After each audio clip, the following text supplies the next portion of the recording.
यश प्रभु है। यश परमेश्वर का पुत्र है। यश प्रभु है। यश परमेश्वर का पुत्र है। हे जाति जाति के लोगों, यहोवा राजा हुआ है।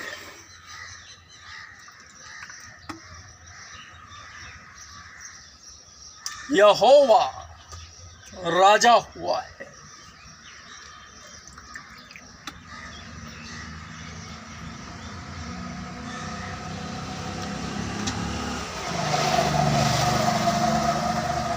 स्वर्ग का राज्य निकट आ गया है। मैंने कहा स्वर्ग का राज्य निकट आ गया है। इसे भली भांति याद रखना। लव्य व्यवस्था अध्याय 19 वचन 9 और 10।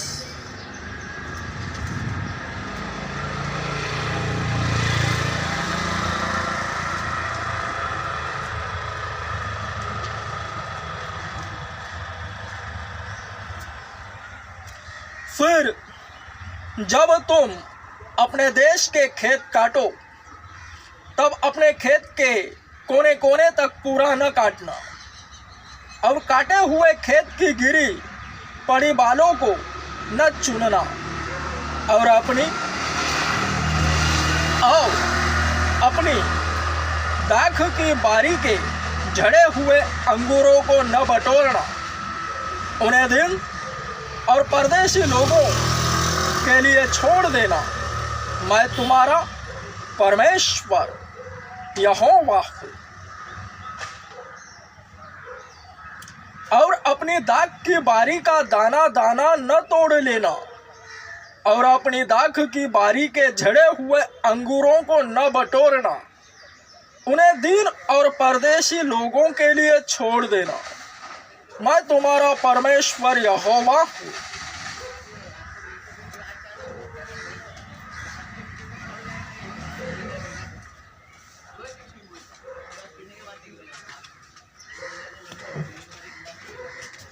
जिसके कान हो वे ध्यान से सुने। एक ही वचन बहुतेरे विश्वासी सुने, उस पर मनन करे तो बहुत अर्थ निकाल सकते हैं। निकलता है। प्रत्येक के विश्वास के अनुसार वचन उनके पास पहुंचता है, और वे वचन ही के अनुसार स्वयं को उसमें ढालते हैं। तो एक उपदेशक होने के नाते इस वचन का अर्थ कुछ इस प्रकार ही से है, क्योंकि इस पर एक आध्यात्मिक अध्ययन हुआ है। तो पुराने नियम में सांसारिक गतिविधियों को लेकर हुआ है। खेत होता है, खेत में फसल पकती है, तो मजदूर उसकी कटनी करता है। तो सारी की सारी फसल काटना नहीं है, उसे औरों के लिए रख छोड़ना है, उसे बांटना है। संतुष्टिकरण परमेश्वर जितना देता है, भक्त को केवल उतने ही में संतुष्ट रहना है, बल्कि उसमें भी उसे बांटना है। तो उसका जितना उसके पास है उसका अधिकाई से बढ़ने लगता है, 100 गुना 200 गुना बढ़ जाता है।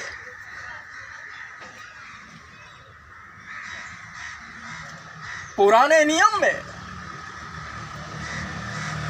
पवित्रता और आचरण का यह खूबसूरत नियम है जो परमेश्वर ने स्वयं अपने लोगों के लिए दिए हैं। केवल उसी में बने रहना है, जैसा कि वचन मिला।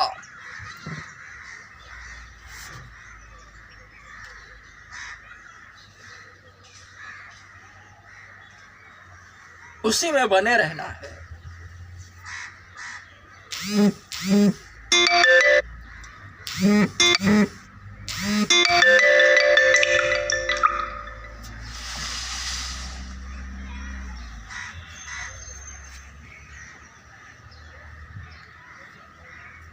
वरन इसका उल्लंघन कैसे हुआ? जैसा कि वचन कहता है ऐसा ऐसा करो, वरन उल्लंघन वैसा वैसा न करने से, उसके विपरीत जाने से होता है। इस सब के पीछे शैतान है। अगर वचन कह रहा है, फिर जब तुम अपने देश के खेत काटो तब अपने खेत के कोने कोने तक पूरा न काटना, और काटे हुए खेत की गिरी पड़ी बालों को न चुनना। अगर ऐसा वचन कह रहा है सकारात्मक दृष्टिकोण से, तो नकारात्मक दृष्टिकोण से शैतान उल्टी चाल चलता है। फिर जब तुम अपने देश के खेत काटो तब अपने खेत के कोने कोने तक पूरा न काटना, वरना नकारात्मक दृष्टिकोण से शैतान द्वारा सब कुछ काटा जाता है। और काटे हुए खेत की गिरी पड़ी बालों को न चुनना, ऐसा कह रहा है, वरना शैतान द्वारा उसे भी चुना जाता है। और अपनी दाख की बारी का दाना दाना न तोड़ लेना, और अपनी दाख की बारी के झड़े हुए अंगूरों को न बटोरना। सकारात्मक वरना शैतान द्वारा, और अपनी दाख की बारी का दाना दाना न तोड़ लेना। सकारात्मक तो शैतान उसे तोड़ देने के लिए कहता है पूरी तरीके से। झड़े हुए अंगूरों को बटोर लेने के लिए कहता है शैतान, वरना वचन न बटोरने के लिए कहता है, ताकि दिन और परदेशी लोगों के लिए वे रख छोड़े जाए। वरन अगर शैतान द्वारा उल्लंघन होता है तो दिन और परदेशी लोग उसे न पाएंगे, उनके लिए कुछ भी रख न छोड़ा जाएगा।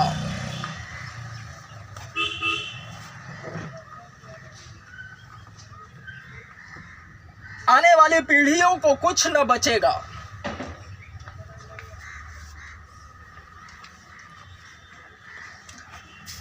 संसार की संस्कारी लैंग्वेज में कहूं तो अगर पेड़ लगाया किसी ने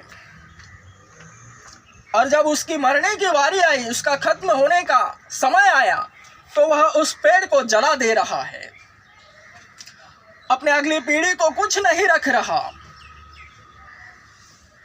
यह नकारात्मक है। शैतान द्वारा ऐसा होता है।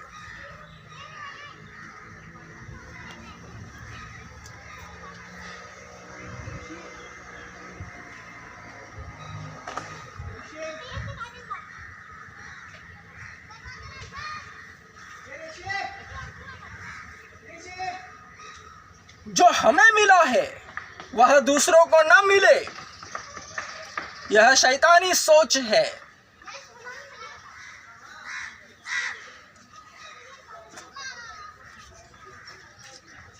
ऐसा पाप बढ़ता गया, ऐसी नकारात्मकता बढ़ती गई,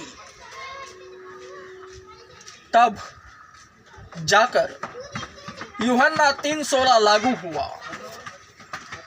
जब गुनाह बढ़ेंगे तब मसीहा आवेगा।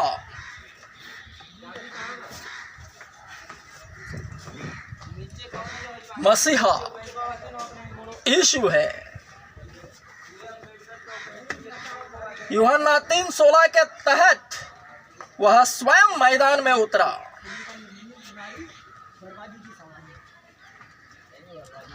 पके खेत तो बहुत है वरन मजदूर थोड़े हैं, मसीहा कहता है। मत्ती अध्याय 10 वचन 2।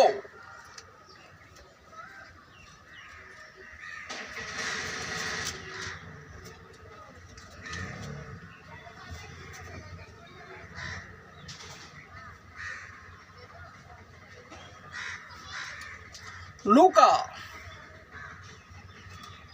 अध्याय 10 वचन 2 में मसीहा क्या कहता है? जिसके कान हो वे ध्यान से सुने।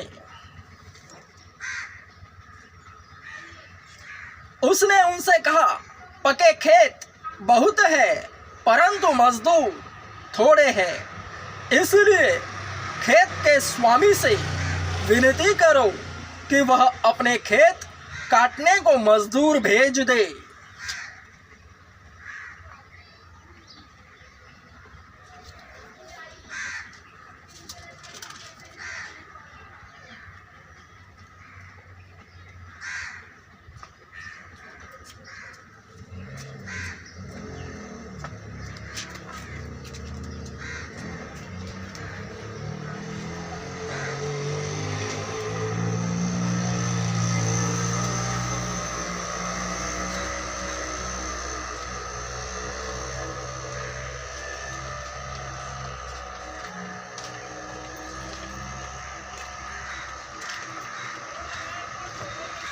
मत्ती अध्याय 9 के 37-38 में भी लिखा है, तब उसने अपने चेलों से कहा, पके खेत तो बहुत है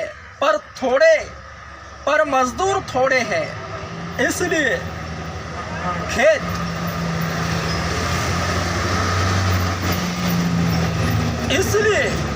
खेत के स्वामी से विनती करो कि वह अपने खेत काटने के लिए मजदूर भेज दे।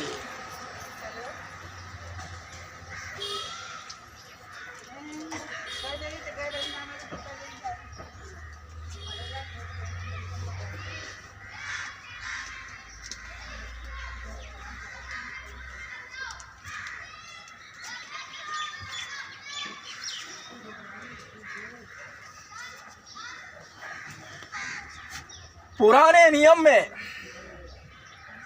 आज्ञाओं के तहत प्रत्येक को व्यक्तिगत रूप से कहा गया था कि दूधो फलो सर्व पृथ्वी को व्याप्त कर लो।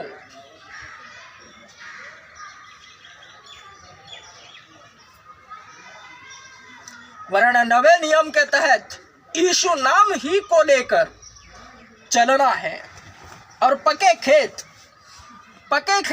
कौन है?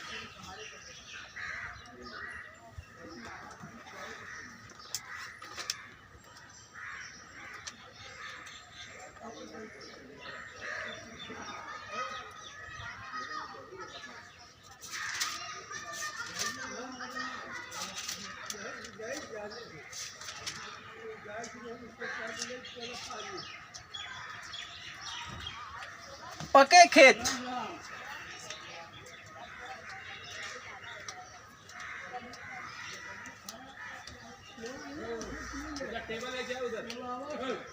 जो चर्च में कभी गए नहीं, फ्रेशर है, फ्रेशर बिब्लिकली वचन के तहत वे पके खेत है।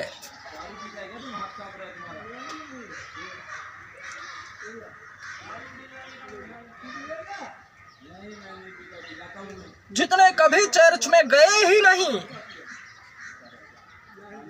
वे पके खेत है,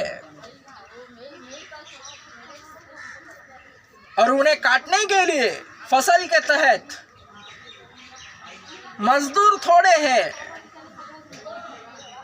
चर्च में ले जाने के लिए उन्हें मजदूर थोड़े हैं।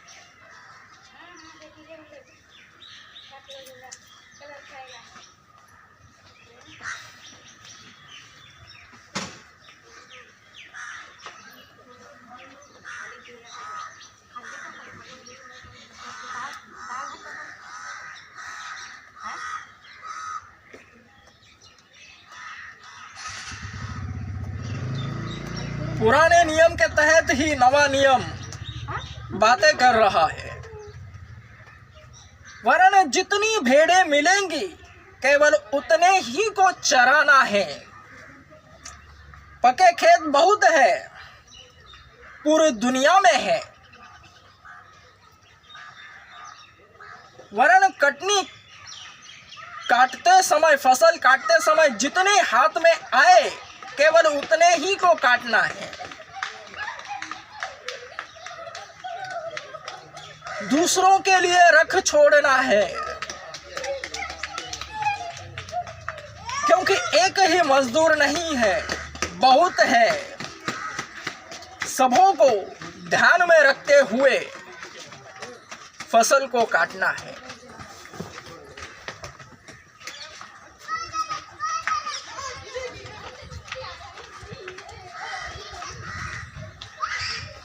आत्माओं को जीतना है।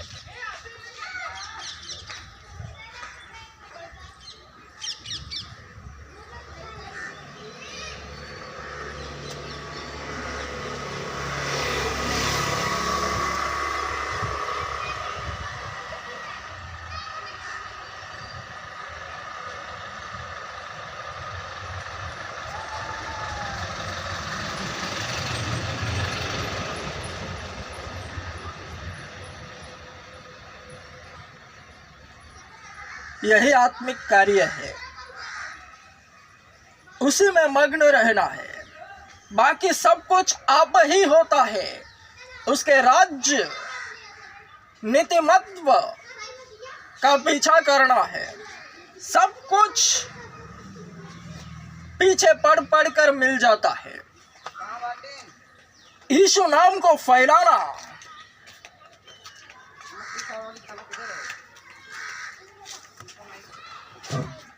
पके खेत को काटना है।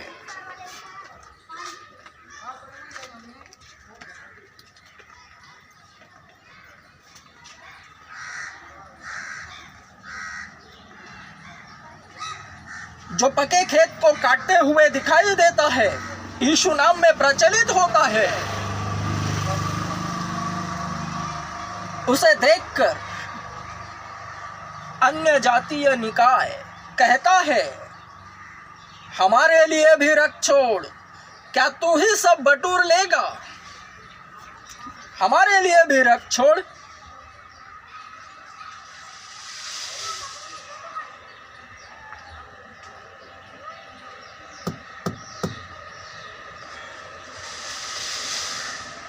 इसलिए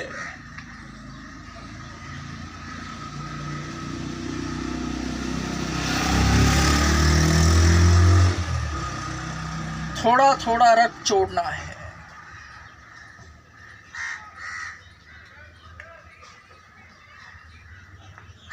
जब कटनी काटोगे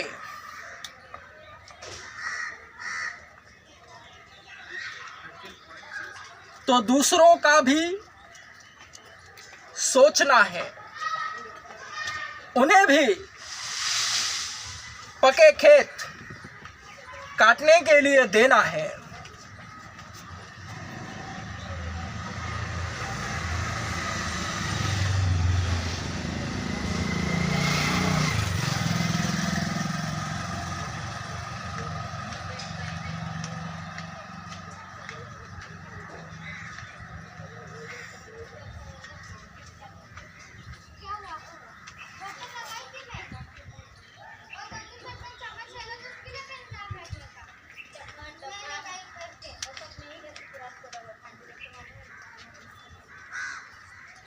दुनिया का सबसे बड़ा चर्च ओपन कर रहा हूं, तो जितने इस वक्त चर्च के बाहर है, जो कभी चर्च में नहीं गए, क्या मैं सभीयों को अपने चर्च में बुला रहा हूँ? बुला तो सभी को रहा हूँ, वरन आएंगे केवल उतने जितने परमेश्वर भेजेगा।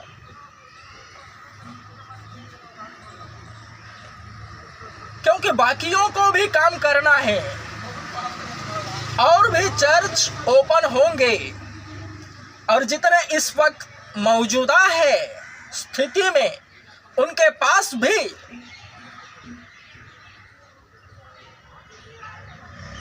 तो पके खेत जाएंगे।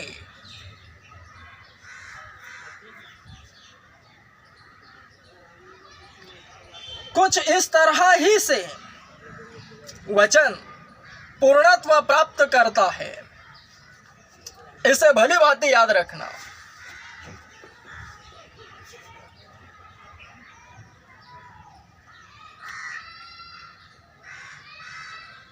दूसरे मजदूरों को पके खेत को काटने देना है, यही वचन का संभवार्थ है। Amen. Strong. Amen.